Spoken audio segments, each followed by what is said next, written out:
நான் அட்வொகேட் ராமச்சந்திரன். நம் இளம் வழக்கறிஞர் செக் கேஸை பற்றி, அதாவது செக் கேஸ்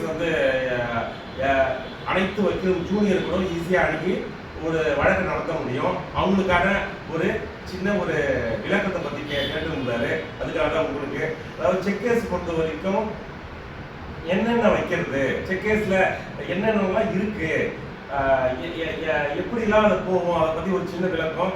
அதாவது பார்த்தீங்கன்னா செக் கேஸ் பார்த்தீங்கன்னா, இப்போ ஒரு செக் கேஸ் நம்ம போட போகிறோம். இந்த செக் கேஸில் ஃபர்ஸ்ட் பெட்டிஷன். இந்த பெட்டிஷனில் என்னன்னா கோர்ட் ஃபைலிங்னு இருக்கும். ஓகேங்களா? இந்த கோர்ட் ஃபைலிங்கில் அந்த பெட்டிஷன் காப்பியோட வச்சு 1,00,000க்கு 500 சொல்லிட்டு எத்தனை லட்சமோ நீங்கள் அதை கட்டி இந்த ஃபைலிங் இதை வச்சிடணும். அதன் பிறகு பார்த்தீங்கன்னா வக்காலத்து, அதாவது கன்சர்ன் உடைய நம்ம யார் ஆஜராகணும்னு சொல்லிட்டு நமக்கான ஒரு வக்காலத்து. அதன் பிறகு பார்த்தீங்கன்னா ஒரு காப்பி ஆஃப் பெட்டிஷன், மறுபடியும் அழைப்பாணை 3, அதாவது கோர்ட்ல இருந்து அவங்க வீட்டுக்கு போகும்.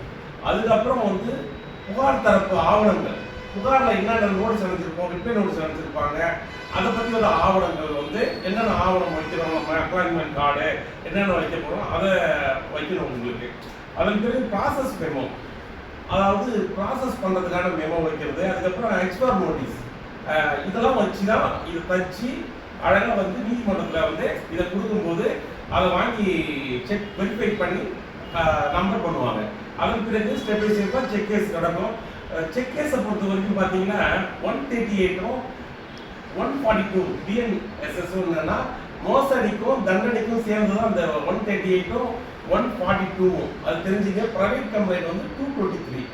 அனைவருக்கும் நன்றியை தெரிவிச்சுக்கிறேன்.